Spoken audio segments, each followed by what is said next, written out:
A no-sleep story posted by R-M-Staniforth. My boyfriend was determined to make my wish come true. I never expected him to take it to such extreme measures. We'd been dating for only a month, Gregory and I, but it seemed as if we'd known one another for years. I was addicted to him, addicted to us. Addicted to his touch on my waist, the way he softly stroked my hair, the smell he left on the pillowcase, and the way he kissed me. I knew he was my soulmate. I thought I knew everything about him. Sadly, I soon found out that I didn't know him at all. My family disliked him from the very beginning. They told me he was awkward, weird, off-putting, that they had a bad feeling about him, and a number of other hurtful things. My dad told me that a 32-year-old uneducated man working an entry-level job as a scrub had no business dating his daughter, and that if he was really going to med school he would have done that already. I told him that a surgical technologist was a more honorable job than his career as an accountant for a law firm, and that he'd feel real stupid when Gregory became a doctor. A fight started that day, worsening my already rocky relationship with my parents. My parents both agreed that, although they could not tell me what to do with my love life, they disapproved of our relationship and he was not welcome in their home. Gregory wasn't mad though, considering the awful way they were treating him. Instead, he held me in a warm embrace and offered a simple solution. "Why don't you just move in with me?" I was nervous, but couldn't ignore the twinge of excitement in my gut. Gregory had a small basement mother-in-law apartment, but it was comfy and big enough for the two of us. It was where we spent most of our time anyway. I left every night with just enough time to make my midnight curfew. We moved my belongings while my parents were gone, as Gregory suggested, and left them a note explaining that I was moving. Their reaction was, as expected, a huge overreaction of voicemails and texts. "You're making a huge mistake. You've only known this guy a couple of weeks. It's way too soon to move in together. You don't understand what true love is. We raised you better." But they didn't understand. They didn't understand that Gregory and I were in love. True love. We were soulmates. I felt lucky to have met my soulmate so early in life. Gregory held me tight as we cuddled on his futon. He stroked my hair gently as he told me how I needed to cut the bad fruit off the tree. He explained that my family didn't want me to be happy, but he did. He told me that my family was only going to get in the way of us, and that I had to cut ties with my family so we could be free. I was hesitant. I loved my family and knew they wanted what was best. They just didn't understand. Only Gregory understood. He insisted it was for the best. He even wrote the text message stating that I would not be speaking to them anymore and block their numbers for me. "Why don't I hold on to this for a while?" he said, tucking my phone in his pocket. "It will only bring you negativity. I want you to be happy. I want us to be happy." I missed him every time he went to work and felt so lonely sitting in the basement apartment by myself. I suggested that maybe I should get a job too, but he told me no. He'd take care of me and our bills. As long as I was waiting for him when he got home we would be happy. At least he let me have my phone while he was gone, so we could text throughout the day. He deleted my social media accounts first, explaining that my family might try to sabotage our love. I didn't want that. Friday night he came home wearing a suit and holding a pretty white dress. It was nothing fancy, but it was smooth and elegant. "Get dressed," he said with a smile on his face. "We're going out." "Where are we going?" I asked. "Don't worry about it, it's a surprise." I put on my dress, which fit shockingly well. Gregory had gone through all of my clothes, keeping the ones he liked and discarding those he didn't, so he knew what size would fit well for me. We spent a couple of hours driving before pulling up to a small white chapel with pink and blue neon lights. "We're getting married," he told me after he parked the car. "We'll be happy together for the rest of our lives." I was hesitant at this unexpected event. Although we had talked about marriage as a future endeavor, I didn't expect to be confronted with marriage quite so soon. But, as Gregory said, we were soulmates. Delaying the inevitable would be a disrespect to our love. At the command of the officiant, he slid the sterling silver wedding band over my finger. It wasn't a fancy ring, but he promised that when he became a doctor he'd get me a fabulous one. It didn't matter to me. I was happy with the one I had. What a ring symbolizes is more important than the ring itself. It was 1 week later that my parents found out. While Gregory was at work, I received several text messages from my parents who had found a way to message me from an alternate phone number. I don't know how they found out, but they did. It's way too soon for marriage. You've only known him for only a month. What are you doing? What about college? Don't throw your future away for that lowlife. How could you do this to us? Come home before you do anything stupid and we make the situation worse.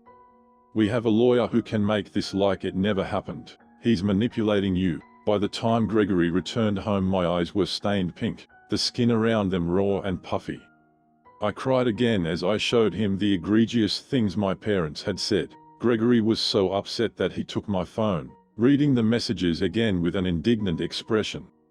The phone clattered to the floor and the moment it found a resting position, he stomped hard with his heel repeatedly until the phone was in pieces. I cried harder at this violent outburst, but Gregory's expression settled to a soft yet passionate stare. Our love, our marriage, is like a tree, he explained, and we have to cut the bad fruit off the tree. My angel. I buried my face into his neck, overcome with sadness at watching my phone be obliterated. It was symbolic, in a way, symbolic of cutting my old life away so I could focus on my new life. Still, although I knew it was for the best, I felt grief in a sort of way as if my parents had just died. He held me for what could have been hours. My mind had been in an almost dreamlike state, trying to grasp that my family would no longer be a part of my new life. I wish I had wings. I finally mustered after my eyes had run out of tears to shed. I wish I had wings so I could just fly for a while. Would that make you happy? Gregory asked, with an indiscernible but thoughtful expression on his face. Yeah, wings would be nice. I finally said, with a strange bit of an uninvited smile. I can do that. Gregory said, that would be sexy. I wasn't sure when I fell asleep, but Gregory had stayed in the same place all night, allowing me to sleep peacefully using his shoulder as a pillow. I woke up to his soft whisper that he had to go to work, and that he'd be back as soon as he could. Gregory returned late that afternoon with an excited smile on his face, similar to the one he had worn when he had come home with my wedding dress. He held a few bags in his hand and a blindfold that he insisted I wear while he prepared my big surprise that would make everything better. He sat me down on the futon, telling me to take a deep breath. I did what I was told and breathed deeply, but then felt a sharp pain on the inside portion of my elbow. I tried to pull away from the pain, but Gregory held my arm tight as he pushed the sharp object further into my arm. Although I initially struggled, I quickly found myself too tired to continue the fight. I woke up with my head buzzing. My mind struggled to find consciousness, but a fog kept pushing my mind back down into a nauseous place somewhere between dreams and clarity. Slowly but surely I was winning the struggle.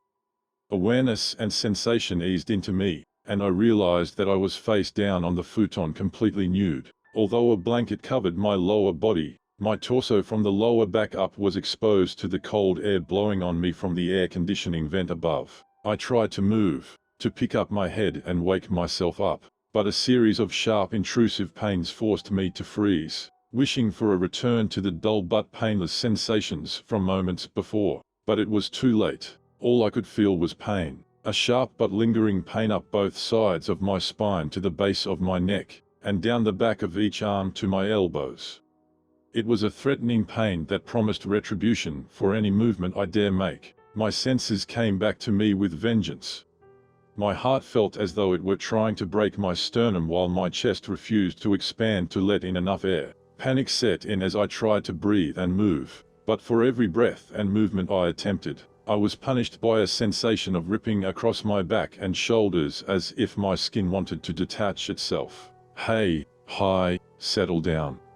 Gregory's voice came from behind me, gentle and reassuring. His hand touched the back of my head, stroking my hair, allowing me a small parcel of relaxation. I still believed Gregory to be my safe space, until what he said next. You'll rip out the stitches, my angel. Street stitches?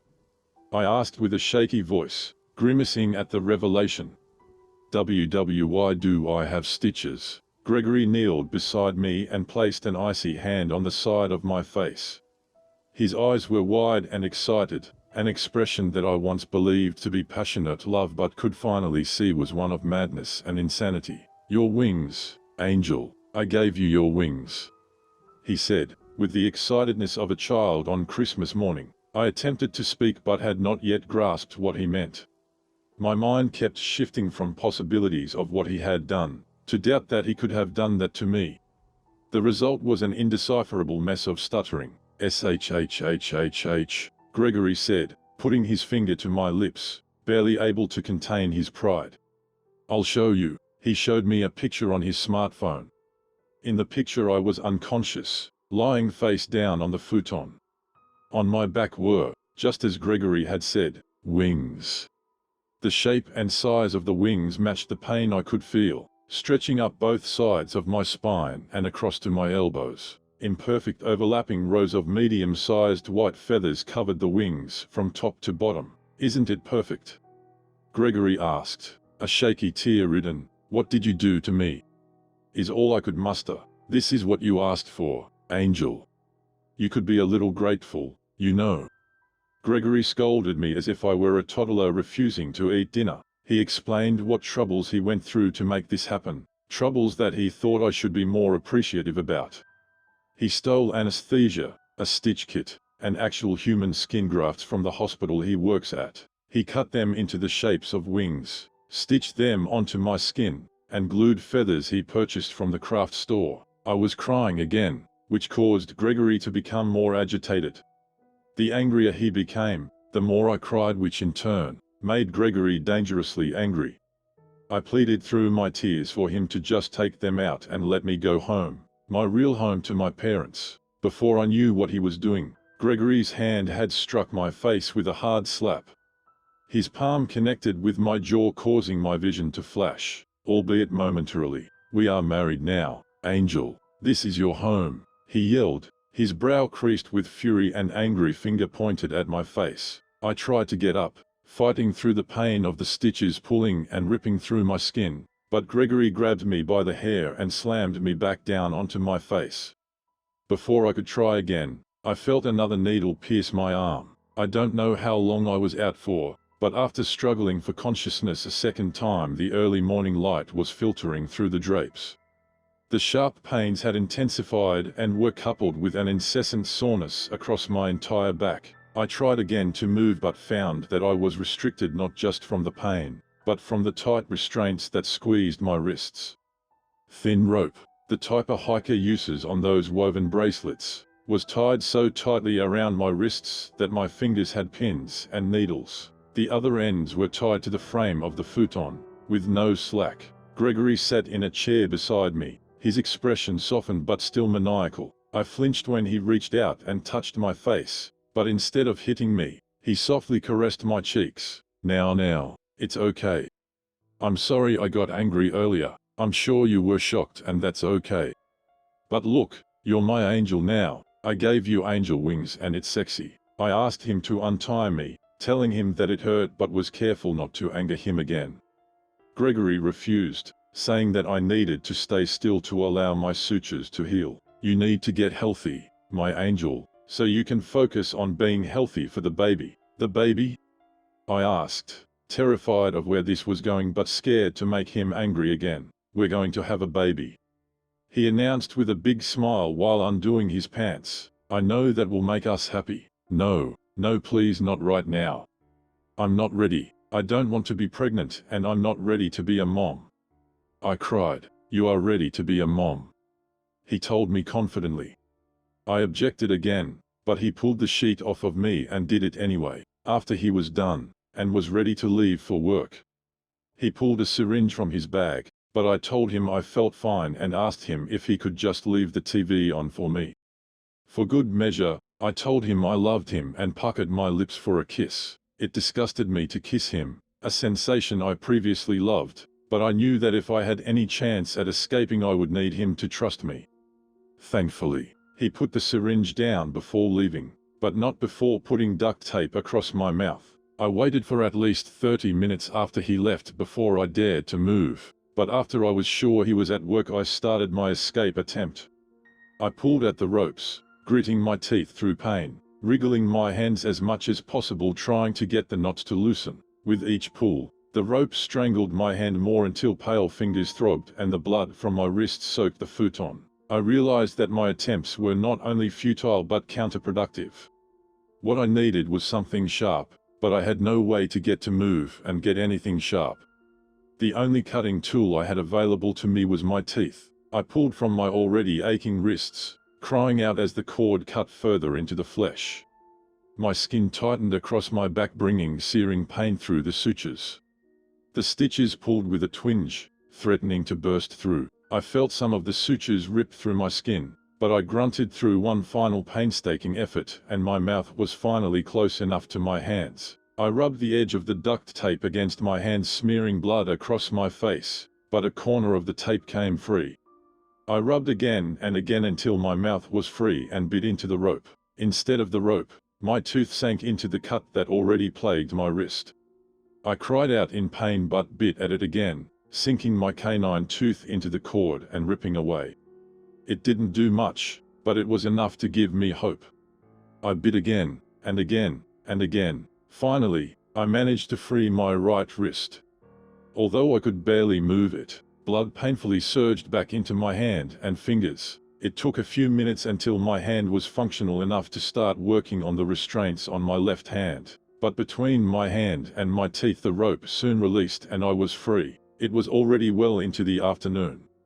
I was terrified that soon Gregory might be home, so I allowed myself only enough time to put on sweatpants before running from the house. I was unable to put on a shirt, due to the abomination on my back. The pain in my back was excruciating, and I could feel a steady stream of blood running down my back from torn stitches. I was nauseous and weak from the anesthesia and lack of food, but I managed to stumble out of the door, my wing catching on the door frame and tearing a fresh wound in my back. I barely made it up the concrete stairs, heavily leaning on the railing. I scrambled around the house to the door of the main level, ringing the doorbell and banging on the door, but nobody was home. Our upstairs neighbors were rarely home during the day. After all, I turned to leave, but my toe caught on the doormat and I fell down the steps, my face slamming into the cement below, drawing more blood from my brow. I lay there for several minutes, feeling defeated and without enough energy to fight the pain anymore. I thought that maybe I could just lay there until I die. The squeal of brakes snapped energy back into me, realizing a car was pulling into the driveway. I crawled behind the nearby shrubs in an effort to conceal myself. Through the holes in the plants, I could see Gregory's green car rolling past, then parking in the carport with the driver's seat just out of sight from the corner of the house. With dread deep in my chest, I realized that within a minute he would find that I had escaped, and he would come from me. It was now or never. I would escape, or be a slave tied up in his basement for him to impregnate. I chose now. My fear overpowered the pain and exhaustion, and before I knew it I was running to the neighbor's house. I banged on the door with one hand, ringing the doorbell with the other. A scrubby elderly man opened the door with irritation forming hard creases along his brow, but upon seeing my bloody half-naked body his eyes became shocked and wide. Without either of us saying a word, he gently grabbed my arm and guided me into his house, locking the door behind us and closing the drapes. The old man didn't bother asking if I was okay. It was obvious that I was not. He only asked me what happened. All I could manage to tell him was, "He's coming, please help. He's coming for me." Without a word, he called 911, while giving me a blanket to cover myself with. I sat down on a chair, leaning forward slightly so as to not cause myself further pain from the hundreds of stitches. Just as the old man assured me that police and an ambulance were on their way, I saw him. I saw Gregory, looking through the sliding glass back door. The glass shattered, sending fragments everywhere, a rock thudding against the hardwood floor as Gregory reached through the hole, unlocking the door and sliding it open. His face was etched with not just anger, but pure hatred. His wide eyes glared threateningly into mine, with a promise of punishment and vengeance. The old man told me to run and boldly stood between Gregory and myself. I ran to the front door, scrabbled with the lock, and threw the door open just as I heard the elderly man cry out, followed by the thud of him hitting the floor. I ran out across the front lawn and into the road, my bare feet screaming as my heels slammed down onto loose pebbles. I screamed for help so loudly my dry throat felt as if it were being cut open from the inside, hoping somebody, anybody, would hear. I hadn't heard him coming until Gregory grabbed onto the wing he had crudely sewn to my body.